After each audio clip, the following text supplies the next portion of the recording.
ಆಕಾಶವಾಣಿ ಮಡಿಕೇರಿ. ಸೇನಾ ಸ್ಮರಣೆ. ಸೇನೆಯಲ್ಲಿ ಸೇವೆ ಸಲ್ಲಿಸಿದವರ ಅನುಭವ ಕಥನ.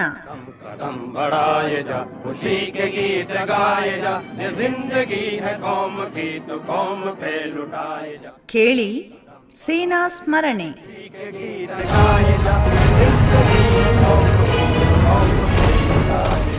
तेरे हिंद आगे बढ़ मरने से फिर भी तू न डर उड़ा के दुश्मनों का सर जो से वतन बड़ा. ಕೇಳುಗರಿಗೆಲ್ಲ ನಮಸ್ಕಾರ.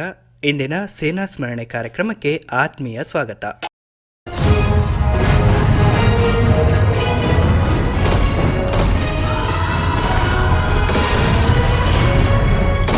ಕೇಳುಗರಿಗೆಲ್ಲ ನಮಸ್ಕಾರ.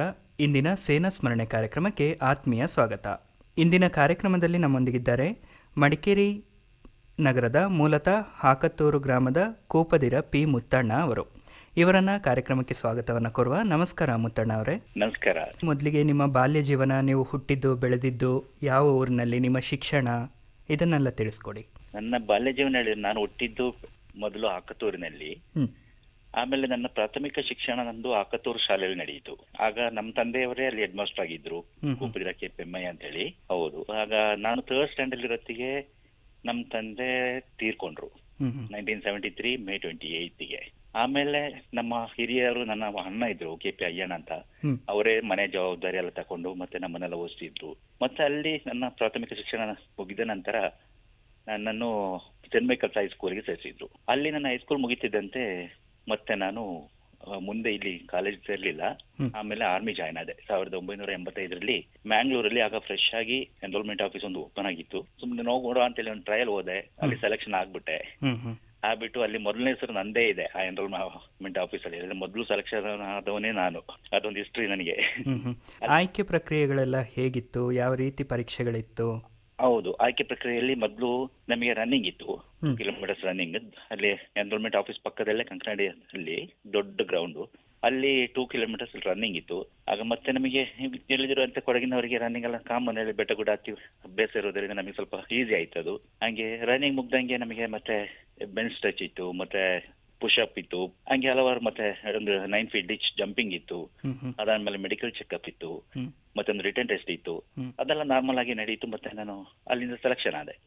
ಸೆಲೆಕ್ಷನ್ ಆದ್ಮೇಲೆ ನನ್ನ ಅಲ್ಲಿಂದ ಮಡ್ರಾಸ್ ರೆಜಿಮೆಂಟ್ ವೆಲ್ಲಿಂಗ್ಟನ್ಗೆ ಸೆಲೆಕ್ಷನ್ ಮಾಡಿದ್ರು. ಆಗ ನನಗೆ ಆಕ್ಚುಲಿ ಗೊತ್ತಿರ್ಲಿಲ್ಲ ವೆಲ್ಲಿಂಗ್ಟನ್ ಎಲ್ಲಿ ಅಂತ. ನಾವೇನೋ ಫಾರಿನ್ ಕಳಿಸ್ತಾರಂತ ಯೋಚನೆ ಮಾಡಿದ್ದೆ. ಆದ್ರೂ ಕೊನೆಗೆ ಲಾಸ್ಟಿಗೆ ಒಬ್ರು ಗೈಡ್ ಬಂದ್ರು ನಮ್ಮ ಹತ್ರ. ನಾವು ಟೋಟಲ್ 48 ಜನ ಅಲ್ಲಿ ನಾವು ಎನ್ರೋಲ್ಮೆಂಟ್ ಆಫೀಸಲ್ಲಿ ಮೊದಲನೇದಾಗಿ ನಾವು ಅಲ್ಲಿ ಹೋಗಿದ್ದು ಸೆಲೆಕ್ಷನ್ಗೆ. ಅದರಲ್ಲಿ ಕೇವಲ 11 ಜನ ಮಾತ್ರ ಸೆಲೆಕ್ಷನ್ ಆದ್ರು. ಅದರಲ್ಲಿ ನಮ್ಮಲ್ಲಿ 11 ಜನರಲ್ಲಿ 7 ಜನರನ್ನ ಮಡ್ರಾಸ್ ರೆಜಿಮೆಂಟ್ಗೆ ಹಾಕಿದ್ರು. ಮತ್ತೆ ಸಂಜೆ ಹೊತ್ತಿನಲ್ಲಿ, ಇವತ್ತು ಸಂಜೆ 4:15 ಗಂಟೆಗೆ ಒಬ್ರು ಗೈಡ್ ಬರ್ತಾರೆ, ಅವ್ರ ಜೊತೆ ನೀವು ಹೋಗ್ಬೇಕು ಅಂತ ಹೇಳಿದ್ರು. ಅಲ್ಲಿಂದ ಲಾಸ್ಟ್ಗೆ ಸಂಜೆ ಒಬ್ರು ಹೌಲ್ದಾರ್ ಪಿ ಟಿ ಬಾಬು ಅಂತ ಹೇಳಿ ಒಬ್ರು, ಅವ್ರು ಅದೇ ಮಡ್ರಾಸ್ ರೆಜಿಮೆಂಟ್ ಅವರೇ ಆಗಿದ್ರು, ಅವರಲ್ಲಿ ಬಂದಿದ್ರು. ಅವ್ರು ಬಂದು ನಮ್ಮನ್ನು ಅಲ್ಲಿಂದ ಟ್ರೈನ್ ಅಲ್ಲಿ ಕರ್ಕೊಂಡು ಹೋದ್ರು. ಟ್ರೈನ್ ಅಲ್ಲಿ ಕರ್ಕೊಂಡು ಮೊದಲು ಕೊಯಂಬತ್ತೂರು ಹೋದ್ರು. ಅಲ್ಲಿಂದ ಟ್ರೈನ್ ಅಲ್ಲಿ, ಅಲ್ಲಿಂದ ಇನ್ನೊಂದು ಟ್ರೈನ್ ಚೇಂಜ್ ಮಾಡ್ಕೊಂಡು ನಾವು ಮೇಟುಪಾಳ್ಯಂ ಹೋದೋ. ಅಲ್ಲಿಂದ ಇಲ್ಲಿ ಪುಷ್ ಅಂಡ್ ಪುಲ್ ಟ್ರೈನ್ ಅಲ್ಲಿ ವೆಲ್ಲಿಂಗ್ಟನ್ ಹೋಗಿ ಅಲ್ಲಿಂದ ನಮ್ಮನ್ನು ರೆಜಿಮೆಂಟಲ್ ಸೆಂಟರ್ಗೆ ತಲುಪಿಸಿದ್ರು ಅವರು. ರೆಜಿಮೆಂಟ್ ಸೆಂಟ್ರಿಗೆ ಹೋದ್ರೆ ಅಲ್ಲಿ ಮೊದಲನೇದಾಗಿ ಯಾವ ರೀತಿಯಾದಂತಹ ತರಬೇತಿಗಳಿತ್ತು, ಅದರ ಬಗ್ಗೆ ಸ್ವಲ್ಪ ವಿವರವಾಗಿ ತಿಳಿಸ್ಕೊಡಿ. ಮೊದಲು ಹೋದಂಗೆ ನಮ್ಗೆ ಆಕ್ಚುಲಿ ಒಂದು ಪ್ಲಟೂನ್ ಅಂತ ಹೇಳ್ತಾರೆ. ಒಂದು ಪ್ಲಟೂನ್ ಅಂದ್ರೆ ಅದ್ರಲ್ಲಿ 45 ಮೆಂಬರ್ಸ್ ಬೇಕು ಟ್ರೈನಿಂಗ್ ಸ್ಟಾರ್ಟ್ ಆಗ್ಬೇಕಾರೆ. ಈಗ ನಾವು ಸ್ಟಾರ್ಟಿಂಗ್ ಅಲ್ಲಿ ಹೋಗತ್ತಿ ಒಂದು 18 ಜನ ಆಗಿದ್ದು. ಮತ್ತೆ ಬಾಕಿಯವರು ಬೇರೆ ಕಡೆಯಿಂದ ಎನ್ರೋಲ್ಮೆಂಟ್ ಆಗಿ ಬರುವವರೆಗೆ ನಮ್ಮನ್ನು ಒಂದು 10 ದಿನ ಕಾಯಿಸಿದ್ರು. ಮತ್ತೆ ನಮ್ದು 45 ಮೆಂಬರ್ಸ್ ಆದ ನಂತರ ನಮ್ಮ ಟ್ರೈನಿಂಗ್ ಸ್ಟಾರ್ಟ್ ಆಯ್ತು. ಟ್ರೈನಿಂಗ್ ಮೊದಲು ನಾರ್ಮಲ್ ಆಗಿ ನಡೆಯುತ್ತೆ. ಆಮೇಲೆ ನಮಗೆ ಪ್ರಾಕ್ಟೀಸ್ 1 ವಾರ 2 ವಾರ ಅಂತೇಳಿ 0 ವೀಕ್ ಅಂತ ನಡೀತಿತ್ತು. 0 ವೀಕ್ ಅಂದ್ರೆ ನಾವು ಫಿಟ್ ಆಗ್ತೀವಾ, ನಮಗೆ ಮಾಡ್ಬೋದಾ ಇಲ್ವಾ ಅಂತ ನಮ್ಮನ್ನು ಅವ್ರು ಟೆಸ್ಟ್ ಮಾಡಿದ್ರು. ಅದಾದ ನಂತರ ಅವನಿಗೆ ನಮ್ದು ಆಕ್ಚುಯಲ್ ಟ್ರೈನಿಂಗ್ ಸ್ಟಾರ್ಟ್ ಆಯ್ತು. 6 ತಿಂಗಳ ಟ್ರೈನಿಂಗ್ ನಡೆಯುತ್ತೆ. ಅದರಲ್ಲಿ ಎಲ್ಲಾನು ಇರುತ್ತೆ, ಫಿಸಿಕಲಿ ಇರುತ್ತೆ, ಮೆಂಟಲಿ ಎಲ್ಲಾ ತರದಲ್ಲೂ ಪರೀಕ್ಷೆ ಇರುತ್ತೆ ನಿಮಗೆ. ಅದರಲ್ಲಿ ಎವ್ರಿ ಮಂತ್ ಟೆಸ್ಟ್ ಇರುತ್ತೆ, ಫೈರಿಂಗ್ ಇರುತ್ತೆ, ಎಲ್ಲಾ ತರದ್ದು ಟ್ಯಾಕ್ಟಿಕಲ್ ಇಂದ ಹಿಡಿದ್ರೆ ಎಲ್ಲಾ ತರ ಟ್ರೈನಿಂಗ್ ನಡೀತಿತ್ತು. ಅದೆಲ್ಲ ಆದ್ಮೇಲೆ 6 ತಿಂಗಳಾದ್ಮೇಲೆ ನಮಗೊಂದು ಪರೀಕ್ಷೆ ನಡೆಯುತ್ತೆ. ಅದು ಫಿಸಿಕಲಿ ಆಗಲಿ ಎಲ್ಲದರಲ್ಲೂ, ಫೈರಿಂಗ್ ಎಲ್ಲದರಲ್ಲೂ ಪಾಸ್ ಆಗ್ಬೇಕು. ಪಾಸ್ ಆದ್ರೆ ಮಾತ್ರ ನಮಗೆ 6 ತಿಂಗಳು ಕಳೆದ ಮೇಲೆ ನಮಗೆ 20 ದಿವಸ ರಜೆ ಕೊಡ್ತಾರೆ. ರಿಕ್ರೂಟ್ ಲೀವ್ ಅಂತ ಹೇಳ್ತೀವಿ, ಅದು ರಿಕ್ರೂಟ್ಮೆಂಟ್ ಅಲ್ಲಿ ಫಸ್ಟ್ ಲೀವ್. ಅದು ಆದ್ಮೇಲೆ 20 ದಿನ ರಜೆ ಬಿಡ್ತಾರೆ. ರಜೆ ಬಿಟ್ಟು ಬಂದ ಮೇಲೆ ಅಲ್ಲಿಂದ ನೆಕ್ಸ್ಟ್ ಮತ್ತೆ 3 ತಿಂಗಳು ನಮಗೆ ಬೇರೆ ಟ್ರೈನಿಂಗ್ ನಡೀತೆ. ಅಲ್ಲಿಂದ ಆಗ ಸ್ವಲ್ಪ ಸೀನಿಯರ್ ಆಗಿರ್ತೀವಿ, ಬೇರೆ ರೀತಿ ಟ್ರೈನಿಂಗ್ ನಡೀತೆ. ಅದರಲ್ಲಿ ಎಲ್ಲದರಲ್ಲೂ ಪಾಸ್ ಆಗಬೇಕು. ಪಾಸ್ ಆದ್ಮೇಲೆ 9 ತಿಂಗಳು ನಮ್ಮ ಟ್ರೈನಿಂಗ್ ಇದ್ದಿದ್ದು. ಆಕ್ಚುಲಿ 9 ತಿಂಗಳು ಆದ ನಂತರ ನಮ್ಮನ್ನು ಅಲ್ಲಿ ಅಟೆಸ್ಟೇಷನ್ ಪೀರಿಯಡ್ ನಡೆಯುತ್ತೆ ನಮ್ದು ಸಿಪಾಯಿ ಮಾಡಲಿಕ್ಕೆ. ನಮ್ಮ ಸೆಂಟ್ರಲ್ ದೊಡ್ಡ ಒಂದು ಸ್ಕ್ವೇರ್ ಇದೆ, ಅದರಲ್ಲಿ ನಡೆಯುತ್ತೆ. ಅದಾದ ನಂತರ ನಮಗೆ ಬೆಟಾಲಿಯನ್ ಪೋಸ್ಟಿಂಗ್ ಮಾಡ್ತಾರೆ. ಆಗ ನನ್ನ ಮೊದಲನೇ ಪೋಸ್ಟಿಂಗ್ ಅಲ್ಲಿಂದ 3 ಮೆಡ್ರಾಸಿಗೆ ಆಯ್ತು. 3 ಮೆಡ್ರಾಸ್ ಆಗ ರೂರ್ಕಿ ಅನ್ನೋ ಜಾಗದಲ್ಲಿ ಇತ್ತು, ಡ್ಯಾರಡೋನ್ ಪಕ್ಕದಲ್ಲಿ ರೂರ್ಕಿ ಅನ್ನೋ ಜಾಗ, ಅಲ್ಲಿಗೆ ಬಂತು. ಇಲ್ಲಿಂದ ಇದು ಮುಗ್ದ ಮೇಲೆ ನಾವು ಅಲ್ಲಿ ಬೆಟಾಲಿಯನ್ಗೆ ಫಸ್ಟ್ ಪೋಸ್ಟಿಂಗ್ ಹೋದವು. ಬೆಟಾಲಿಯನ್ ಹೋದ್ಮೇಲೆ ಅಲ್ಲಿ ಮೊದಲು ನಾವು ರಿಪೋರ್ಟ್ ಮಾಡಿದ ಮೇಲೆ ಅಲ್ಲಿನೂ ಆಗಿನೇ ನಾವು ಮೊದಲು ಇಲ್ಲಿ ಸೆಂಟ್ರಿಗೆ ಯಾವ ಥರ ಹೋದೋ ಅದೇ ಥರ ಅಲ್ಲಿ ಹೋದ್ಮೇಲೆನೂ ನಮಗೆ ಒಂದು ತಿಂಗಳವರೆಗೆ ನಮಗೆ 45 ದಿವಸ ಟ್ರೈನಿಂಗ್ ಕೊಡ್ತಾರೆ, ನಮಗೆ ಎಕ್ಸ್ಟ್ರಾ ಟ್ರೈನಿಂಗ್ ಇದೆ. ಇದರಲ್ಲಿ ಆದಮೇಲೆ ನಮ್ಮನ್ನು ಕಂಪನೀಸ್ಗೆ ಪೋಸ್ಟಿಂಗ್ ಮಾಡ್ತಾರೆ. ಹೇಳಿದ್ರೆ ಒಂದು ಬೆಟಾಲಿಯನ್ 5 ಕಂಪನಿ ಇರುತ್ತೆ, alpha, Bravo, Charlie, delta, head quarter ಅಂತೇಳಿ. ಅದರಲ್ಲಿ ಈ ಕಂಪನಿ ಯಾವುದೋ ಒಂದಕ್ಕೆ ಎಲ್ಲಿ ಮೆನ್ ಪವರ್ ಕಮ್ಮಿ ಇರುತ್ತೆ ಅಲ್ಲಿ ಕಳಿಸ್ತಾರೆ. ಹೇಳಿದ್ರೆ ಒಂದು ಕಂಪನಿ 130 ಸ್ಟ್ರೆಂತ್ ಬರುತ್ತೆ, ಅಲ್ಲಿ ಎಲ್ಲಿ ಶಾರ್ಟೇಜ್ ಇರುತ್ತೆ, ಪೆನ್ಷನ್ ಓದೋರು ಇರ್ತಾರೆ, ಇಲ್ಲ ಬೇರೆ ಕಡೆ ಪೋಸ್ಟಿಂಗ್ ಓದೋರು ಇರ್ತಾರೆ, ಅಲ್ಲಿ ಫಿಲ್ಅಪ್ ಮಾಡ್ತಾರೆ. ಆ ಥರ ನನಗೆ ಚಾರ್ಲಿ ಕಂಪನಿಗೆ ನನಗೆ ಪೋಸ್ಟಿಂಗ್ ಸಿಕ್ತು. ಆ ಕಂಪನಿಯಲ್ಲಿ 4 ಪ್ಲೇಟೂನ್ ಇರುತ್ತೆ. ಈಗ ಅಲ್ಫಾದಲ್ಲಿ 1 to 4 ಇರುತ್ತೆ, ಬ್ರಾವೋದಲ್ಲಿ ಅದೇ ಥರ. ಅಲ್ಲಿ ಚಾರ್ಲಿಯಲ್ಲಿ ನಂದು ಆ್ಯಕ್ಚುಲಿ 7 ಪ್ಲೇಟೂನ್ ಬಂತು. ನನ್ನ ಸರ್ವಿಸ್ ಮ್ಯಾಕ್ಸಿಮಮ್ 7 ಪ್ಲೇಟೂನ್ಲೇ ಮುಗಿಯುತ್ತೆ. ಅಲ್ಲಿಂದ ಆದಮೇಲೆ ನಾವು ಹೋಗಿ ಒಂದು 2 ತಿಂಗಳು ಆಯ್ತು ಅಷ್ಟೇ. ಅಷ್ಟೊತ್ತಿಗೆ ಮತ್ತೆ ನಿಮಗೆ ತಿಳಿದಿರೋಂಗೆ ಇಂದಿರಾ ಗಾಂಧಿ ಕೇಸ್ ನಡೆದಿತ್ತು. ಆ ಟೈಮಲ್ಲಿ ಪಂಜಾಬ್ನಲ್ಲಿ ಬ್ರಾಸ್ಟೈಕ್ ಅಂತ ಒಂದು ಎಕ್ಸರ್ಸೈಸ್ ನಡೀತಿತ್ತು. ಅದು ತುಂಬಾ ಕಠಿಣವಾದ ಅನುಭವ. ಅದು ಆಕ್ಚುಲಿ ನಾವು ಕಂಪ್ಲೀಟ್ ಆಗಿ ಯುದ್ಧಕ್ಕೆ ರೆಡಿಯಾಗೇ ಇದ್ದವು ನಾವು ಪಾಕಿಸ್ತಾನ ಜೊತೆ ಆ ಟೈಮಲ್ಲಿ. ಅದಕ್ಕೆ ಹೋದು ಅಲ್ಲಿ 3 ತಿಂಗಳು ತುಂಬಾ ಕಠಿಣ ಪರಿಶ್ರಮದಿಂದ ನಾವು ಎಲ್ಲಾ ರೀತಿಯ ಟ್ರೈನಿಂಗ್ ಗಳನ್ನು ಅನುಭವಿಸಿದ್ದು. ಆಗ್ಲೇ ನಮಗೆ ಗೊತ್ತಾಗಿದ್ದು ನಮ್ಮ ಭಾರತ, ನಮಗೂ ಅಷ್ಟೇ ಬಾಕಿ ಇರುವವರಿಗೂ ಅಷ್ಟೇ ಭಾರತದ ಪವರ್ ಏನಿದೆ ಅಂತ ಹೇಳಿ ಗೊತ್ತಾಗಿದ್ದು ನಮ್ಮ ಆ ಬ್ರಾಸ್ಟೈಕ್ ಎಕ್ಸರ್ಸೈಸ್ ಇಂದ. ಇವನ್ ಅವರಿಗೂ ಗೊತ್ತಿರ್ಲಿಲ್ಲ, ಬೇರೆ ಕಂಟ್ರಿ ಅವರಿಗೂ ಗೊತ್ತಿರ್ಲಿಲ್ಲ ನಮ್ಮ ಭಾರತಕ್ಕೆ ಎಷ್ಟು ಶಕ್ತಿ ಇದೆ, ನಮ್ಮ ಭಾರತದಲ್ಲಿ ಎಷ್ಟು ಟ್ಯಾಂಕ್ಸ್ ಇದೆ, ಎಷ್ಟು ಎಕ್ವಿಪ್ಮೆಂಟ್ಸ್ ಇದೆ, ಏನು ಗೊತ್ತಿರ್ಲಿಲ್ಲ ಅವರಿಗೂ. ಆಮೇಲೆ ಅವರು ಮುನ್ನುಗ್ಗಿ ಬಂದು ಬಿಟ್ಟಿದ್ರು, ಆಲ್ಮೋಸ್ಟ್ ಬಾರ್ಡರ್ ಅಲ್ಲಿ ಎಲ್ಲಾನು ಕವರ್ ಮಾಡಿಬಿಟ್ಟಿದ್ರು. ನಮ್ಮ ಈ ಇದರ ನೋಡಿ, ನಮ್ಮ ಟ್ರೈನಿಂಗ್ ನೋಡಿ, ನಾವು ಮಾಡ್ತಿರೋ ಟ್ರೈನಿಂಗ್ ಗಳನ್ನು ನೋಡಿ ಅವರು ಎದುರಿ ವಾಪಸ್ ಹೋಗ್ಬಿಟ್ರು. ಅದು ನಮಗೆ ಅತ್ಯಂತ ಒಂದು ಖುಷಿಯ ವಿಚಾರ, ನಮಗೊಂದು ಗರ್ವ. ನಾವು ಬಂದು ನೋಡಿ ಪಾಕಿಸ್ತಾನದ ಎದುರಿಗೆ ನಾವು ಇಷ್ಟು ಫೈಟ್ ಮಾಡಲಿ, ಅವ್ರು ಎದುರಿಬಿಟ್ಟು ಓಡೋದ್ರಲ್ಲ ಅಂತ. ಅಲ್ಲಿಂದ ಸ್ವಲ್ಪನೇ ಟೈಮಲ್ಲಿ ಮತ್ತೆ ನಮ್ಮನ್ನು ರೂರ್ಕಿ ಅನ್ನೋ ಜಾಗಕ್ಕೆ ವಾಪಸ್ ಕರ್ಕೊಂಡ್ಬಂದ್ರು. ಅಲ್ಲಿ ಮುಗ್ದ ನಂತರ, ಅಲ್ಲಿಂದ ಮತ್ತೆ ಒಂದು ಎಕ್ಸರ್ಸೈಸ್ ಸ್ಟಾರ್ಟ್ ಆಯ್ತು. ಪಂಜಾಬ್ ಅಲ್ಲಿ ಉಗ್ರವಾದಿಗಳು ಮೊದಲು ಸ್ಟಾರ್ಟ್ ಆದ ಜಾಗ ಮೆಹ್ತಾ ಚೌಕ್ ಅಂತ. ಮೆಹ್ತಾ ಚೌಕ್ ಅನ್ನೋದು ದೊಡ್ಡ ಒಂದು ಗುರುದ್ವಾರ ಇದೆ, ಅದರೊಳಗೆ ಅವ್ರದ್ದು ಟ್ರೈನಿಂಗ್ ನಡೀತಿತ್ತು. ಹೇಳಿದ್ರೆ ಯಾವ ಟೈಮ್ ಏನ್ ಬೇಕಾದ್ರೆ ಮಾಡ್ಲಿಕ್ಕೆ ಅವ್ರು ರೆಡಿ ಇದ್ರು ಸರ್ದಾರ್ಜಿಗಳು ಆಗ. ಮತ್ತೆ ಅವ್ರದ್ದು ಟ್ಯಾಕ್ಟಿಕ್ಸ್ ಬೇರೆ ಇತ್ತು, ಅವರು ಡೈರೆಕ್ಟ್ ಆಗಿ ಅಟ್ಯಾಕ್ ಮಾಡ್ತಿರ್ಲಿಲ್ಲ. ಎಲ್ಲಿ ನಮ್ಮ ಆರ್ಮಿ ಪೋಸ್ಟ್ ಗಳು ಇರುತ್ತೆ, ಎಲ್ಲಿ ಪೊಲೀಸರು ಅವ್ರನ್ನ ಅಟ್ಯಾಕ್ ಮಾಡಕ್ ಹೋಗ್ತಾರೆ, ಅವ್ರು ಸ್ಕೂಟರ್ಲಿ ಬರ್ತಿದ್ರು. ಮ್ಯಾಕ್ಸಿಮಮ್ ಸ್ಕೂಟರ್ಲಿ ಇದ್ದಾನೆ, ಬೈಕಲ್ಲೇ ಬರೋದು. ಅವರು ಮುಂದ್ಗಡೆ ರೈಡ್ ಮಾಡ್ತಿದ್ದಾನೆ, ಹಿಂದ್ಗಡೆ ಒಬ್ಬ ಗನ್ ಹಿಡ್ಕೊಂಡು ಬರ್ತಾನೆ. ಅವ್ರು ಹೋಗ್ತಾನೆ ಬ್ಯಾರಲ್ ಹಿಂದೆ ಮಾಡ್ಕೊಂಡು ಅವರು ಟ್ರಿಗರ್ ಪ್ರೆಸ್ ಮಾಡ್ಕೊಂಡೇ ಹೋಗ್ತಾ ಇರ್ತಾರೆ. ಅದರಲ್ಲೂ ಅಷ್ಟೇ ತುಂಬಾ ಸತಿ ನಾವು ತಪ್ಸ್ಕೊಂಡು ಬಂದಿದೀವಿ. ಎಷ್ಟೋ ಆಪರೇಷನ್ ಹೋಗಿದ್ದೀವಿ, ಹೋಗಿಬಿಟ್ಟು ನೈಟ್ ಆಪರೇಷನ್, ಡೇ ಆಪರೇಷನ್ ಅಂತೇಳಿ ಎಷ್ಟೋ ಸತಿ ನಮಗೆ ಎನ್ಕೌಂಟರ್ ಆಗಿದೆ, ಅದರಲ್ಲೂ ತಪ್ಸ್ಕೊಂಡು ಬಂದಿದ್ದೀವಿ. ಇನ್ನು ಭಾರತದ ಯಾವ ಯಾವ ಭಾಗಗಳಲ್ಲಿ ಕೆಲಸವನ್ನ ನಿರ್ವಹಿಸಿದ್ರಿ? ಭಾರತದಲ್ಲಿ ಅಂತ ಹೇಳಿದ್ರೆ ನಾವು ಪಂಜಾಬ್ ಅಲ್ಲಿ ಮ್ಯಾಕ್ಸಿಮಮ್ ಮೆಹ್ತಾ ಚೌಕ್, ಮತ್ತೆ ಕೇಮ್ಕರನ್ ಬಾರ್ಡರ್, ಬಟಿಂಡಾ, ಚಂಡೀಗಢ್ ಅಲ್ಲೆಲ್ಲ ಮಾಡಿದೀವಿ. ಮತ್ತೆ JNK ಅಲ್ಲಿ ಚೈನಾ ಬಾರ್ಡರ್ ಅಲ್ಲಿ ಮಾಹಿ, ಲೋಮಾ, ಲುಮ್ಟಿ, ಪುಕ್ಚೆ ಅದೆಲ್ಲ ಚೈನಾ ಬಾರ್ಡರ್ ಬರುತ್ತೆ. ಲೇ ಲಡಾಖ್ 2 ಬಾರಿ ನಾನು ಸೆಕೆಂಡ್ ಗ್ಲೇಸರ್ ಸರ್ವಿಸ್ ಮಾಡಿದ್ದೀನಿ. ಮೊದಲು 1987 ಅಲ್ಲಿ ಸೆಕೆಂಡ್ ಗ್ಲೇಸರ್ಗೆ ಹೋಗಿದ್ದೆ. ಅಲ್ಲಿಂದ ರಿಟರ್ನ್ ನಾವು ಡ್ಯಾರಡೋನ್ಗೆ ಬಂದು ಹಂಗೆ JNK ಮತ್ತೆ ರಜೌರಿ ಸೆಕ್ಟರ್ಗೆ ಹೋಗಿದ್ದು. ಅಲ್ಲಿ ಪೂಂಚ್, ಗಂಭೀರ್ ಅನ್ನೋ ಜಾಗದಲ್ಲೆಲ್ಲ ಮಾಡಿದೆ. ಅಲ್ಲಿಂದ ಸೆಕೆಂಡ್ ಟೈಮ್ ಅಗೇನ್ ನಾನು 1999 ಮತ್ತೆ ಇನ್ನೊಂದ್ ಸತಿ ಫಸ್ಟ್ ಗ್ಲೇಸರ್ಗೆ ಹೋಗಿ ಸರ್ವಿಸ್ ಮಾಡಿದೆ. ಆ ತರ 2 ಬಾರಿ ನಾನು ಗ್ಲೇಸರ್ ಸರ್ವಿಸ್ ಮಾಡಿದೆ. ಮತ್ತೆ ರಜೌಲಿ ಇರೋತ್ತಿಗೆ ಭರತ್ ಕಲಾ ಅಂತ ಒಂದು ಪೋಸ್ಟ್ ಅಲ್ಲಿ ತುಂಬಾ ಕೈ ಅನುಭವ ನಂದದು. ಹೇಳಿದ್ರೆ ನಮ್ಮ ಪೋಸ್ಟ್ ಕೆಳಗಿತ್ತು, ಪಾಕಿಸ್ತಾನ ಪೋಸ್ಟ್ ಸ್ವಲ್ಪ ಹೈಟ್ ಅಲ್ಲಿ ಇತ್ತು, ಜಸ್ಟ್ 50 ಮೀಟರ್ಸ್ ಗ್ಯಾಪ್ ಅಷ್ಟೇ. ಯಾವಾಗ ನೋಡಿದ್ರು ಫೈರಿಂಗ್ ಆಗ್ತಾನೆ ಇರುತ್ತೆ ಆ ಕಡೆ ಈ ಕಡೆ. ನಮಗೆ ತಲೆ ಎತ್ತಿ ನಡೆಯಕ್ ಆಗ್ತಿರ್ಲಿಲ್ಲ, ನಮ್ದು ಡೌನ್ ಅಲ್ಲಿ ಇತ್ತು. ಅವ್ರು ಅದೇ ತರ ಫೈರ್ ಮಾಡ್ತಾ ಇರ್ತಾರೆ, ಮಧ್ಯದಲ್ಲಿ ನಿಲ್ಲಿಸ್ಬಿಡ್ತಾರೆ. ಆ ಟೈಮಲ್ಲಿ ನಾವು ಸ್ವಲ್ಪ ಕೂಲ್ ಆದ್ರು ಅಂತೇಳಿ ಏನಾದ್ರು ನಮ್ದು ಪೋಸ್ಟ್ ಅಲ್ಲಿ ಇರ್ತೀವಿ, 10-20 ಜನ ಪೋಸ್ಟ್ ಅಲ್ಲಿ ಇರ್ತೀವಿ. ನಮಗೂ ಊಟ ಎಲ್ಲ ನಾವು ಸ್ವಂತ ಅಡುಗೆ ಮಾಡ್ಕೊಳ್ಬೇಕು, ಅಲ್ಲಿ ರೇಷನ್ ಮಾತ್ರ ನಮಗೆ ಸಿಗುತ್ತೆ. ಆಗ ನಾವು ಕಟ್ಟಿಗೆ ತರಬೇಕು ಆ ತರ ಅಂತೇಳಿ ನಾವು ಇದೇ ತರ ಏನಾದ್ರು ಬೇಕಲ್ಲ ಅಂತ ಆಡಂಬ ಬಂದೋಬಸ್ತಿಗಿಂತ ಸೌದೆ ಹೊಡೆಯಕ್ ಹೋಗಿದ್ದು. ನಾನು ಮತ್ತೆ ಇನ್ನೊಂದು ಹುಡುಗ ಕೃಷ್ಣಮೂರ್ತಿಯಿಂದ ನನ್ನ ಎದುರು ಕೂತಿದ್ದ, ಒಂದು ಮರನ ಕಟ್ ಮಾಡ್ತಾ ಇದ್ದೋ. ಏನೋ ಗೊತ್ತಿಲ್ಲ, ನಾವು ಮರ ಕಟ್ ಮಾಡ್ತಾ ಇದೀವಿ. ಸಡನ್ ಆಗಿ ನನ್ನ ಮೇಲೆ ಒಂಥರ ಬಿಸಿ ನೀರು ಬಿದ್ದಂಗ ಆಯ್ತು. ಇದೇನಪ್ಪ ಬೀಳೋದು ಅಂತ ಹೇಳಿ ನೋಡ್ತೀನಿ, ನನ್ನ ಎದುರುಗಡೆ ಕೂತ ಕೃಷ್ಣಮೂರ್ತಿ ಎಂಬ ಹುಡುಗನ ಹಣೆಯಿಂದ ರಕ್ತ ಚಿಮ್ತಾ ಇದೆ, ಫೌಂಟೇನ್ ತರ ಬಂದು ನನ್ನ ಮೇಲೆ ಬೀಳ್ತಾ ಇದೆ. ಅದೇನಂತ ಹೇಳಿದ್ರೆ ಅವ್ರ ಹೈಟ್ ಅಲ್ಲಿ ಇದ್ದು, ಅವ್ರು ಯಾವ ಗ್ಯಾಪ್ ಅಲ್ಲಿ ಶೂಟ್ ಮಾಡಿದ್ರು ಗೊತ್ತಿಲ್ಲ, ಅವರು ಸ್ನೈಪರ್ ಅಲ್ಲಿ ಶೂಟ್ ಮಾಡಿದ್ರೆ ಅವನ ಹಣೆಗೆ ಬಿದ್ದಿದೆ, ಹಣೆಯಿಂದ ರಕ್ತ ಚಿಮ್ತು. ಅದೊಂದು ತುಂಬಾ ಮರೆಯಕ್ಕ ಆಗದಂತ ಒಂದು ಅನುಭವ. ಮತ್ತೆ ಇನ್ನು ಪ್ಲೇಸಸ್ ಬಂದ್ಬಿಟ್ಟು ಅಂಡಮಾನ್ ನಿಕೋಬಾರ್ ಅಲ್ಲಿ ಇದೆ, ಅಲ್ಲಿಂದ ನಾಗಾಲ್ಯಾಂಡ್ ಅಲ್ಲಿ ಇದೆ, ಅಸ್ಸಾಂ, ಗುವಾಹಟಿ, ಶಿಲಾಂಗ್, ಈ ತರ ಎಲ್ಲಾ ಕಡೆನೂ ನಂದು ಆಗ್ಬಿಟ್ಟಿದೆ. ತ್ರಿವೇಂದ್ರಮಲ್ಲೂ ಇದ್ದೆ. ಚೀನಾ ಬಾರ್ಡರ್ ಅಲ್ಲಿ ಕೆಲಸ ಮಾಡಿದ್ದೀನಿ ಅಂತ ಹೇಳಿದ್ವಿ. ಅಲ್ಲಿಯ ವಾತಾವರಣ, ಪರಿಸ್ಥಿತಿ ಇವುಗಳ ಬಗ್ಗೆ ಸ್ವಲ್ಪ ವಿವರವಾಗಿ ತಿಳಿಸ್ಕೊಡಿ. ಚೀನಾ ಬಾರ್ಡರ್ ಅಂದ್ರೆ ನಮಗೆ ಪಾಕಿಸ್ತಾನ ತರ ಅಷ್ಟು ಕಠಿಣ ಇಲ್ಲ. ಹೇಳಿದ್ರೆ ಟೆಂಪರೇಚರ್ ಯಾವಾಗಲೂ ಮೈನಸ್ ಇರುತ್ತೆ ಅಲ್ಲಿ. ತುಂಬಾ ಹಾರ್ಡ್ ಡ್ರೆಸ್ ಹಾಕೊಳ್ಬೇಕು. ಏನಂತ ಹೇಳಿದ್ರೆ ನಮಗೆ ಜಸ್ಟ್ ಅಲ್ಲಿ ಬಾರ್ಡರ್ ಕಾಪಾಡ್ಕೊಳ್ಬೇಕು. ಅವ್ರು ಯಾವಾಗ ಎಲ್ಲಿ ಹೋಗ್ತಾರೆ ಅಂತ ನೋಡ್ಕೊಳ್ಬೇಕು. ಮತ್ತೆ ನಮ್ದು ಸೆಕೆಂಡರಿ ಟಾಸ್ಕ್ ಅಂತ ಇರುತ್ತೆ. ಹೇಳಿದ್ರೆ ನಮಗೆ ಫ್ರಂಟ್ ಅಲ್ಲಿ ಬಾರ್ಡರ್ ಇರುತ್ತೆ. ಬಾರ್ಡರ್ ಇದ್ರೂ ನಮಗೆ ಅದರಲ್ಲಿಂದ ಹಲವು ಕಿಲೋಮೀಟರ್ ಹಿಂದ್ಗಡೆ ಬೆಟ್ಟ ಬೆಳೆಗೆಲ್ಲ ನಾವು ಬಂಕರ್ಸ್ ರೆಡಿ ಮಾಡ್ಬೇಕಾಗುತ್ತೆ. ಹೇಳಿದ್ರೆ ಬೈ ಚಾನ್ಸ್ ವಾರ್ ನಡೆದ್ರೆ ಏನಾದ್ರು ಆದ್ರೆ ಅಂತ ಹೇಳಿ ನಮ್ಮ ಮುನ್ನೆಚ್ಚರಿಕೆಯಿಂದ ಸೆಕೆಂಡರಿ ಪವರ್ಸ್ ಕೂಡಿಸಿ ಅದೆಲ್ಲ ನಾವು ಮೇಂಟೆನೆನ್ಸ್ ರೆಡಿ ಮಾಡ್ತಾ ಇರಬೇಕು. ಹೇಳಿದ್ರೆ ಬೆಟ್ಟ ಗುಡ್ಡ ಪ್ರದೇಶ, ತುಂಬಾ ಕಠಿಣವಾದ ಬೆಟ್ಟಗಳು ಅಲ್ಲಿ. ಹೇಳಿದ್ರೆ ಬೆಳಿಗ್ಗೆ ಒಂದು 2 ಕಿಲೋಮೀಟರ್ ಅಪ್ಪು ಬೆಟ್ಟದ ಮೇಲೆ ಹೋಗ್ಬೇಕು ಹೇಳಿದ್ರೆ ನಮಗೆ 5 ರಿಂದ 6 ಗಂಟೆ ತಗೊಳ್ತಿತ್ತು. ಹೇಳಿದ್ರೆ ನಾವು ಖಾಲಿ ಹೋಗೋದಿಲ್ಲ. ಇಲ್ಲಿಂದ ಕಂಪ್ಲೀಟ್ ಮೆಟೀರಿಯಲ್ಸ್ ತಕೊಂಡು ಮೇಲೆ ಹೋಗ್ಬೇಕು. ಅಲ್ಲಿ ಹೋಗಿ ಹೊಸ ಬಂಕರ್ಸ್ ಗಳನ್ನ ಮೇಂಟೈನ್ ಮಾಡ್ಬೇಕು. ಅದನ್ನ ಹೊಸ ಬಂಕರ್ಸ್ ರೆಡಿ ಮಾಡ್ಬೇಕು. ಮತ್ತೆ ಅಲ್ಲಿಂದ ಬರ್ಬೇಕು. ಆ ತರ ಮತ್ತೆ ಬಾರ್ಡರ್ ಮೀಟಿಂಗ್ ನಡೆಯತ್ತಿಗೆ ಆಗಲೂ ಅಷ್ಟೇ ಎಲ್ಲ ಎಸ್ಕಾಟಾಗಿ ಹೋಗ್ಬೇಕು. ಅವರು ಬರ್ತಿದ್ರು, ನಮ್ಮವರು ಬರ್ತಿದ್ರು. ಮಧ್ಯದಲ್ಲಿ ನೋಮನ್ ಲ್ಯಾಂಡ್ ನಿಂತಿದೆ. ಅಲ್ಲಿ ನಮ್ಮದು ಬಿಲ್ಡಿಂಗ್ ಇದೆ, ಅವ್ರದ್ದು ಬಿಲ್ಡಿಂಗ್ ಇದೆ. ಬೇರೆ ಟೈಮಲ್ಲಿ ಅಲ್ಲಿ ಯಾರು ಇರೋದಿಲ್ಲ. ಈ ಮೀಟಿಂಗ್ ನಡೆಯೋ ಟೈಮಲ್ಲಿ ನಮಗೆ ಮೆಸೇಜ್ ಆಗುತ್ತೆ, ಅದನ್ನ ಮೇಂಟೈನ್ ಮಾಡ್ಬೇಕು. ಅವರು ಬರ್ತಾರೆ, ಅವ್ರ ಬಿಲ್ಡಿಂಗ್ ಅವ್ರು ಮಾಡ್ತಾರೆ, ನಮ್ಮ ಬಿಲ್ಡಿಂಗ್ ನಾವು ಮಾಡ್ತೀವಿ.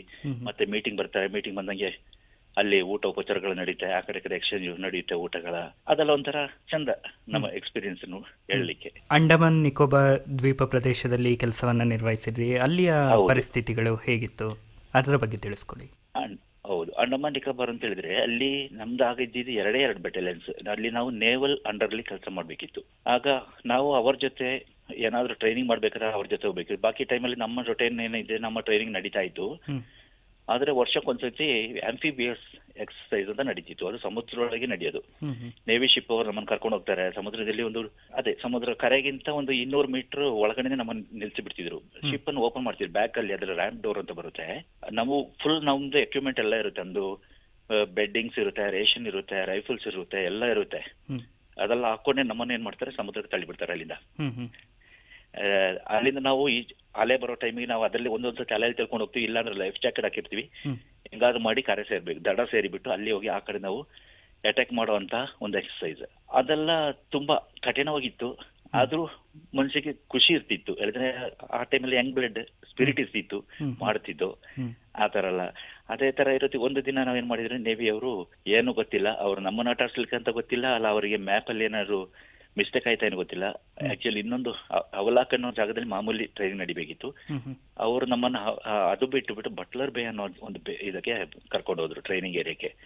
ಬಟ್ಲರ್ ಬ್ಯಾಗ್ ಆಕ್ಚುಲಿ ಶಿಪ್ ಹೋಗೋಂಗಿಲ್ಲ. ಹೇಳಿದ್ರೆ ಅಲ್ಲಿ ವೇವ್ಸ್ ಬರೋದು ಹೇಳಿದ್ರೆ ಕಡಿಮೆ ಪಕ್ಷ 60 ಫೀಟ್ ಹೈಟ್ ಅಲ್ಲಿ ಬರೋದು ವೇವ್ಸ್. ಅದಲ್ಲಿ ಹೇಳಿದ್ರೆ ನಾವೇನೋ ದಡ ಸೇರಿಬಿಟ್ಟು, ಆದ್ರೆ ಆ ನೇವಿ ಶಿಪ್ ನಮ್ಮನ್ನು ತಳ್ಳಿ ಹಾಕಿದ್ರು. ನಾವು ಅಲೆ ಬರೋದಕ್ಕೆ ಅದ್ರಲ್ಲಿ ತೇಲ್ ಕಟ್ಕೊಂಡು ಹೋಗಿ ನಾವು ಸೇವ್ ಆಗ್ಬಿಟ್ಟು, ಆದ್ರೆ ದೇವರು ಏನ್ ಮಾಡಿದ್ರು ಗೊತ್ತಿಲ್ಲ, ಅವರಿಗೆ ಪನಿಷ್ಮೆಂಟ್ ಕೊಟ್ಬಿಟ್ಟು ಆ ಶಿಪ್ ಅನ್ನೇ ತಳ್ಳಿಕೊಂಡು ಬಂದ್ಬಿಟ್ಟು ದಡ ಸೇರಿಸ್ಬಿಟ್ರು. ಕೊನೆಗೆ ಆ ಶಿಪ್ ಅನ್ನು ಏನು ಮಾಡಕ್ಕಾಗಿಲ್ಲ. ಮತ್ತೆ ಪ್ರೈವೇಟ್ ಇಂದ ಎಷ್ಟೋ ಒಂದು 30 ಶಿಪ್ಗಳನ್ನು, ಪೈಲಟ್ ಶಿಪ್ಗಳನ್ನು ಕರ್ಕೊಂಡ್ಬಂದು ಅದನ್ನ ಎಳಿತಾ ಇದ್ರು. ಅದು ಏನಾಯ್ತು ನಮಗೆ ಗೊತ್ತಿಲ್ಲ. ಮತ್ತೆ ನಾವು ಬೇರೆ ಕಡೆಯಿಂದ ಬಂದು ಅದೆಲ್ಲ ಅಲ್ಲಿದು ಅನುಭವ.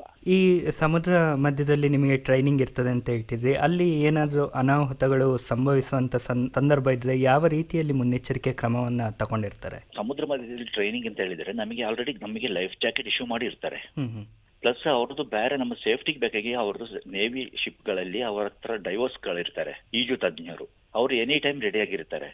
ಮತ್ತೆ ಬೇರೆ ರಬ್ಬರ್ ಬೋಟ್ಗಳು ರೆಡಿ ಸುತ್ತು ನಾವು ಎಲ್ಲಿ ಟ್ರೈನಿಂಗ್ ಮಾಡ್ತೀವಿ ಅದು ಹಲವು ಕಿಲೋಮೀಟರ್ ದೂರದಲ್ಲಿ ಅದು ಸುತ್ತಾಡ್ತಾ ಇರುತ್ತೆ. ಬೈ ಚಾನ್ಸ್ ಏನಾದ್ರೂ ಆದ್ರೆ ನಮಗೆ ಲೈಫ್ ಜಾಕೆಟ್ ಅಲ್ಲಿ ವಿಷಲನ್ನು ಕೊಟ್ಟಿರ್ತಾರೆ.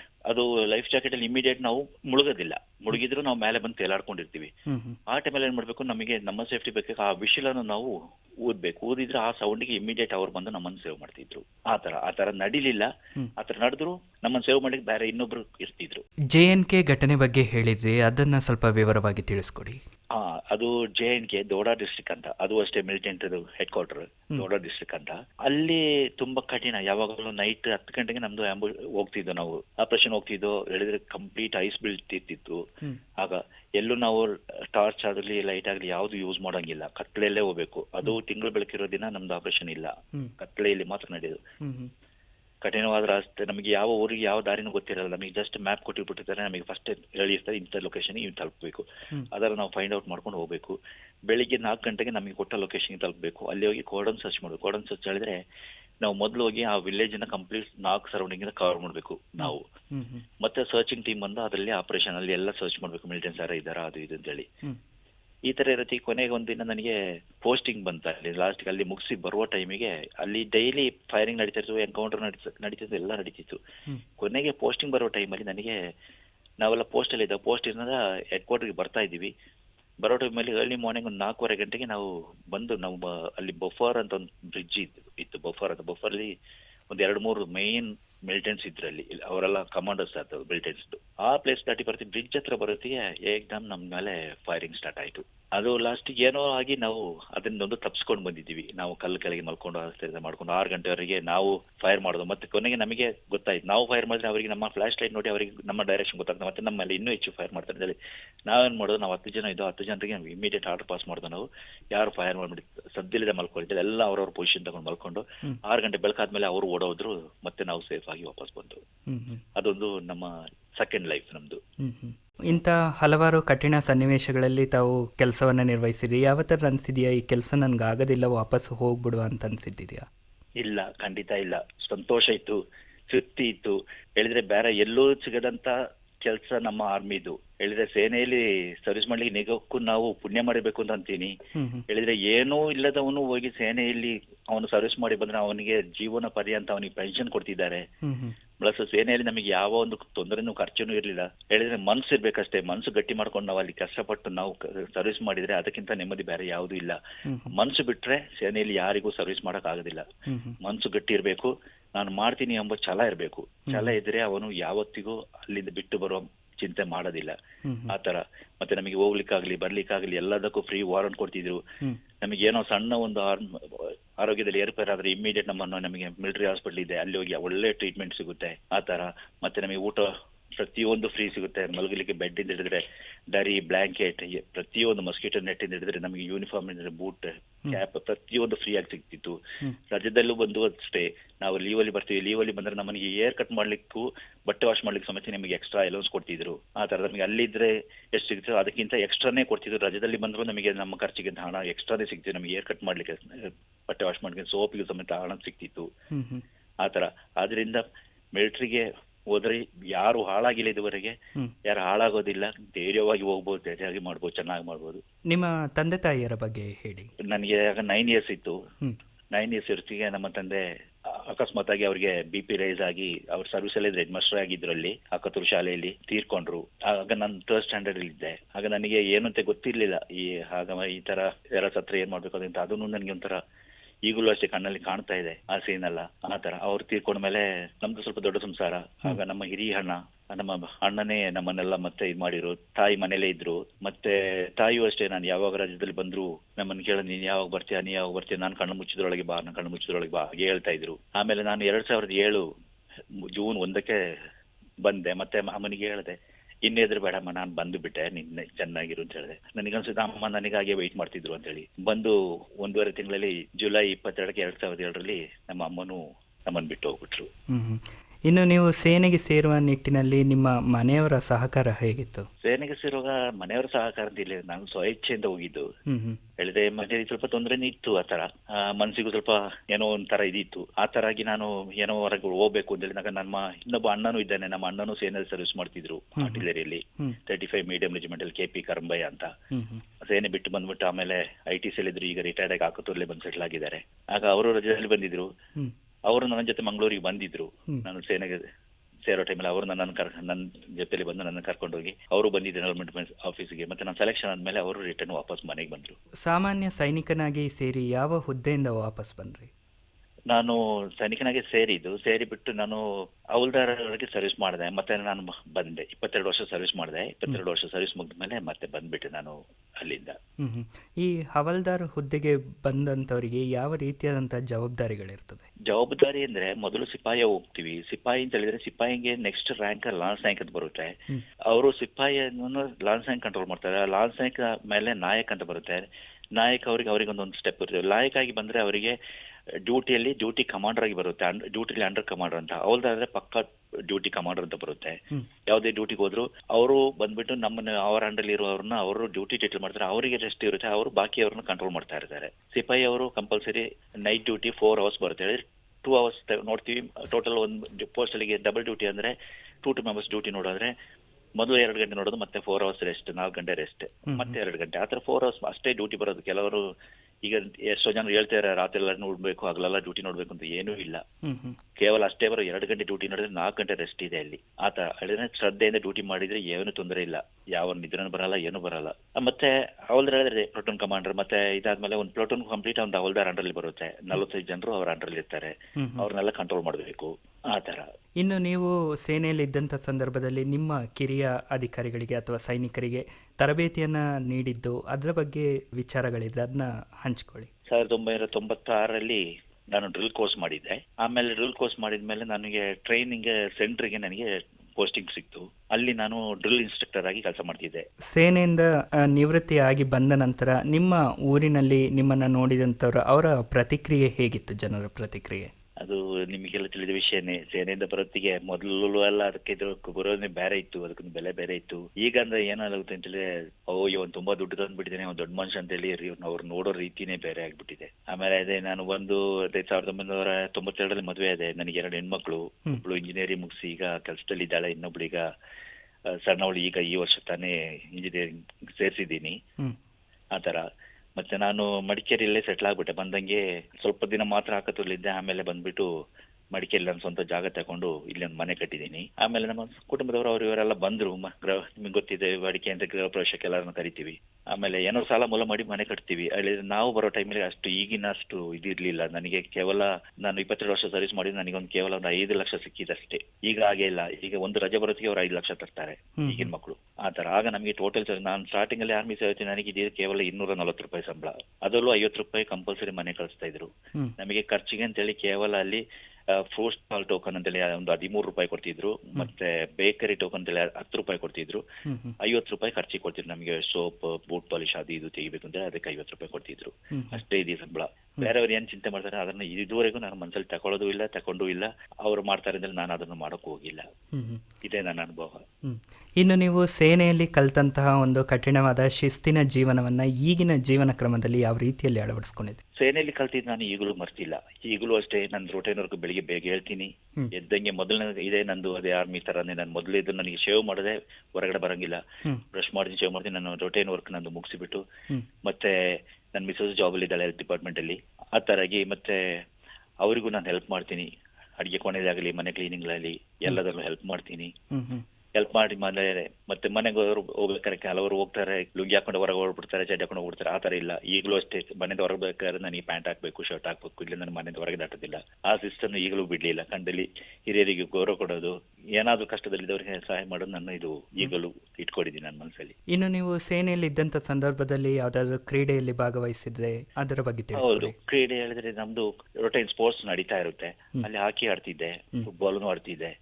ಆ ತರ ಎಲ್ಲ ಸ್ಪೋರ್ಟ್ಸ್ ಅಲ್ಲಿ ನಾನು ಅಟೆಂಡ್ ಮಾಡ್ತಿದ್ದೆ. ಕ್ರಾಸ್ ಕಂಟ್ರಿ ಅದು ಇದು ಅಂತ ಎಲ್ಲದರಲ್ಲೂ ಕಂಪ್ಲೀಟ್ ಮಾಡ್ತಿದ್ದೆ. ಪ್ರತಿಯೊಂದು ಜಾಗದಲ್ಲೂ ಒಂದೊಂದು ಆಪರೇಷನ್ಗೆ ಹೋಗೋತ್ತಿಗೆ ಎಲ್ಲಿ ನಾವು ಇದು ಸರ್ವಿಸ್ ಮಾಡಿದೀವಿ ಅಲ್ಲಿಗೆ ಅನುಸಾರವಾಗಿ ನಮಗೆ ಮೆಡಲ್ಸ್ ಕೊಡ್ತಾರೆ. ಆ ತರ ಮೆಡಲ್ ಮಾತ್ರ ನನಗೆ ಒಂದು 11 ಮೆಡಲ್ಸ್ ಕೊಟ್ಟಿದ್ದಾರೆ. ಆ ಮೆಡಲ್ಸ್ ಇದೆ, ಈಗಲೂ ನನ್ನ ಹತ್ರ ಇದೆ. ಅದೇ ಗೌರವ. ಬೇರೆ ಗ್ಯಾಲಂಟ್ರಿ ಅವಾರ್ಡ್ಸ್ ಏನೂ ಇಲ್ಲ. ಆ ತರ ಚಾನ್ಸಸ್ ಸಿಕ್ಕಿಲ್ಲ ನಮಗೆ. ಇನ್ನು ನೀವು ಸೇನೆಯಿಂದ ಬಂದ ನಂತರ ಇಲ್ಲಿ ನಿಮಗೆ ಯಾವ ರೀತಿಯಾದಂತಹ ಸೌಲಭ್ಯಗಳು ಸಿಗ್ತಾ ಇದೆ, ಸವಲತ್ತುಗಳು ಸಿಗ್ತಾ ಇದೆ? ಎಲ್ಲಾನು ಸಿಗ್ತಾ ಇದೆ. ಹೇಳಿದ್ರೆ ಕ್ಯಾಂಟೀನ್ ಫೆಸಿಲಿಟೀಸ್ ಇದೆ. ಮತ್ತೆ ನಮ್ಮ ಸಂಸಾರಕ್ಕೆ ECHS ಇದೆ. ಹೇಳಿದ್ರೆ ನಮ್ದು ಗೌರ್ಮೆಂಟ್ ಹಾಸ್ಪಿಟಲ್ಸ್ ಇದೆ. ಇದು ಹೇಳಿದ್ರೆ ನಮ್ದು ಆರ್ಮಿ ಹಾಸ್ಪಿಟಲ್ಸ್, ಎನ್ಪೈರಲ್ ಹಾಸ್ಪಿಟಲ್ಸ್ ಅಲ್ಲಿ ಎಲ್ಲಿ ಬೇಕಾದ್ರೂ ಯಾವ ಚಿಕಿತ್ಸೆಗೆ ಬೇಕಾದ್ರೂ ಕರ್ಕೊಂಡು ಹೋಗ್ಬೋದು. ಆ ತರ ನಮಗೆ ಏನ್ ಮತ್ತೆ ಕ್ಯಾಂಟೀನ್ ಏನೆಲ್ಲ ಥಿಂಗ್ಸ್ ಇದೆ ಎಲ್ಲಾನು ತಗೊಳ್ಬಹುದು. ಎಲ್ಲ ಸವಲತ್ತು ಇದೆ ನಮಗೀಗ. ಮತ್ತೆ ಮನೆ ಬಾಡಿಗೆಯಲ್ಲಿ ಮನೆ ಅಷ್ಟೇ, ಮನೆ ಕಂದಾಯದಲ್ಲಿ 50% ಡಿಸ್ಕೌಂಟ್ ಕೊಟ್ಟಿದ್ದಾರೆ, ಅದನ್ನು ಇದೆ. ಇನ್ನು ಈಗಿನ ಯುವಕರು ಸೇನೆಗೆ ಸೇರ್ಲಿಕ್ಕೆ ಬಯಸುವಂತವರು, ಅವರು ಸೇನೆಗೆ ಹೋಗೋದಕ್ಕಿಂತ ಮುಂಚೆ ಯಾವ ರೀತಿಯಲ್ಲಿ ಪೂರ್ವ ತಯಾರಿಯನ್ನ ಮಾಡ್ಕೋಬೇಕು ಅಂತ ಹೇಳ್ತೀರಾ? ಪೂರ್ವ ತಯಾರಿ ಅಂದ್ರೆ ಮೊದಲನೇದಾಗಿ ಅವರು ಫಿಸಿಕಲ್ ಫಿಟ್ನೆಸ್ ಇಟ್ಕೊಳ್ಬೇಕು. ಅದು ಸೇನೆಗೆ ಸೇರುವವರು ಖಂಡಿತ ನಾನು ಹೇಳೋದು ಮಾತು ಹೇಳಿದ್ರೆ ದುಶ್ಚಟಗಳಿಂದ ದೂರ ಇದ್ರೆ ಎಷ್ಟೋ ಒಳ್ಳೇದು. ಹೇಳಿದ್ರೆ ಮಕ್ಕಳು, ಈಗಿನ ಮಕ್ಕಳು ಏನು ಗೊತ್ತಿಲ್ಲ, ಅದು ಸೋಕಿಗ ಅಂತ ಗೊತ್ತಿಲ್ಲ, ಏನಂತ ಗೊತ್ತಿಲ್ಲ. ಈಗ ಮೀಸೆ ಬಂದಂಗೆ ಬಾಯಲ್ಲಿ ಸಿಗರೇಟ್ ಬೇಕು, ಕೈಯಲ್ಲಿ ಗ್ಲಾಸ್ ಬೇಕು. ಅದನ್ನು ಬಿಡ್ಬೇಕು. ಅದನ್ನು ಬಿಟ್ಟು ಅವರ ಫಿಸಿಕಲಿ ಫಿಟ್ನೆಸ್ ಇದ್ ಬಿಟ್ರೆ, ಅವ್ರು ಒಂದ್ಸತಿ ಸೇನೆ ಸೇರಿದ್ರೆ ಅವ್ರ ಲೈಫಲ್ಲಿ ಮತ್ತೆ ಯಾರಿಗೂ ಅವರು ತಲೆ ತಗ್ಸ್ಬೇಕಾಗಿಲ್ಲ. ಎಲ್ಲರ ಮುಂದೆನೂ ಯಾವ ಕಾರಣಕ್ಕೆ ಬೇಕಾದ್ರೆ ತಲೆ ಇಟ್ಟೇ ನಡಿಬಹುದು. ಪ್ಲಸ್ ಅವರ ಕುಟುಂಬಕ್ಕೂ ಅಷ್ಟೇ ಅವರು ಅದರಷ್ಟು ದೊಡ್ಡ ಗೌರವ ಬೇರೆ ಯಾವುದಿಲ್ಲ. ಅಂದ್ರೆ ಒಬ್ಬ ಆರ್ಮಿಗೆ ಸೇರಿದ್ರೆ ಅವರ ಅವಲಂಬಿತರು ಎಷ್ಟು ಜನ ಇರ್ತಾರೆ, ಅವರಿಗೆಲ್ಲ ಡಿಪೆಂಡೆಂಟ್ ಕಾರ್ಡ್ ಅಂತ ಕೊಡ್ತಾರೆ. ಅವ್ರು ಎಲ್ರಿಗೂ ಇಲ್ಲಿ ಯಾವ ಹಾಸ್ಪಿಟ್ಲ್ ಬೇಕಾದ್ರೆ, ಈಗ ನಮ್ಮ ಆರ್ಮಿ ಹಾಸ್ಪಿಟ್ಲ್ ಎಲ್ಲಿ ಬೇಕಾದ್ರೆ ಹಾಸ್ಪಿಟ್ಲ್ ಹೋಗಿ ಆ ಡಿಪೆಂಡೆಂಟ್ ಕಾರ್ಡ್ ತೋರಿಸಿ ಅವರಿಗೆ ಟ್ರೀಟ್ಮೆಂಟ್ ತಗೊಳ್ಬಹುದು ಫ್ರೀ ಆಗಿ. ಪ್ಲಸ್ ಅವರಿಗೆ ಕ್ಯಾಂಟೀನ್ ಇಂದ ನಮ್ಮ ಎಷ್ಟೋ ಡಿಸ್ಕೌಂಟ್ ಅಲ್ಲಿ ನಮ್ಮಲ್ಲಿ ಐಟಮ್ ಸಿಗುತ್ತೆ, ಆ ಐಟಮ್ನು ತಗೊಳ್ಬಹುದು. ಆ ತರ ಅವರಿಗೆ ಮಾತ್ರ ಅಲ್ಲ, ಅವ್ರ ಅವಲಂಬಿತರು ಅವ್ರಿಗೆ ಹೇಳಿ ಅವರ ತಂದೆ ತಾಯಿಗಳಿಗಾಗ್ಲಿ ಅವರ ತಮ್ಮ ತಂಗಿ ಎಲ್ರಿಗೂ ಡಿಪೆಂಡೆಂಟ್ ಕಾರ್ಡ್ ಮಾಡಿಕೊಟ್ರೆ ಅವ್ರು ಹೋಗಿ ಅವರು ಕಂಪ್ಲೀಟ್ ಇದ್ರ ತಗೊಳ್ಬಹುದು, ಬೆನಿಫಿಟ್ಸ್ ತಗೊಳ್ಬಹುದು. ಅದಲ್ಲದೆ ಈಗ ಸೇನೆಯಲ್ಲಿ ಸೇರಿದ್ರೆ ಬೈ ಚಾನ್ಸ್ ಅವರ ತಮ್ಮ ತಂಗಿ ಯಾವ್ದಾದ್ರು ಶಾಲೆಯಲ್ಲಿ ಓದ್ತಿದ್ದಾರೆ, ಕಾಲೇಜಲ್ಲಿ ಓದ್ತಿದ್ದಾರೆ ಹೇಳಿದ್ರೆ, ಇಲ್ಲ ಅವ್ರ ಮಕ್ಕಳಿಗಾಗ್ಲಿ ಅವರಿಗೆ ಆರ್ಮಿ ಸ್ಕಾಲರ್ಶಿಪ್ಸ್ ಕೂಡ ಸಿಗುತ್ತೆ. ಸೇನೆಯಲ್ಲಿ ಯಾವುದು ನಮಗೆ ಲಾಸ್ ಅಂತ ಹೇಳಕ್ಕಾಗೋದಿಲ್ಲ, ಪ್ರತಿಯೊಂದು ಜಾಗದಲ್ಲೂ ನಮಗೆ ಒಳ್ಳೇದೇ ಆಗ್ತಾ ಇದೆ. ಈಗ ನೀವು ಸೇನೆಗೆ ಹೋಗಿ ಬಂದದ್ದು ನಿಮ್ಮ ಜೀವನದಲ್ಲಿ ಈ ಸೇನಾ ಜೀವನ ಎಷ್ಟು ಸಾರ್ಥಕತೆಯನ್ನ ಕಂಡುಕೊಂಡಿದ್ದೀರಾ? ನಂದು 100% ಸಾರ್ಥಕತೆ ಇದೆ. ಅದರಿಂದ ನನಗೆ ಪ್ರತಿಯೊಂದು ಜಾಗದಲ್ಲೂ ಆ ಗೌರವ ಅಂತ ಸಿಗ್ತಾ ಇದೆ ಸೇನೆಯಲ್ಲಿ.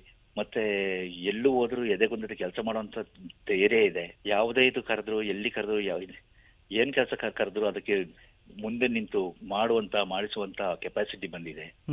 ಡಿಸಿಪ್ಲಿನ್ ಏನಂತ ಕಲಿಸಿಕೊಟ್ಟಿದೆ. ಸೆಲ್ಫ್ ರೆಸ್ಪೆಕ್ಟ್ ತುಂಬಾ ಕಲಿತೀವಿ ಅಲ್ಲಿ. ಅದೆಲ್ಲ ನನ್ನ ಜೀವನದಲ್ಲಿ ತುಂಬಾ ಅಮೂಲ್ಯವಾದ ಪಾಯಿಂಟ್ಗಳು. ಈಗ ಸೇನೆಯಿಂದ ಬಂದ ನಂತರ ನೀವು ಯಾವ ವೃತ್ತಿಯಲ್ಲಿ ತೊಡಗಿಕೊಂಡಿದ್ದೀರಾ? ಸೇನೆಯಿಂದ ಬಂದ ನಂತರ ನಾನು ಕ್ಲಬ್ ಮಹೇಂದ್ರದಲ್ಲಿ ಕೆಲಸಕ್ಕೆ ಸೇರ್ಕೊಂಡೆ.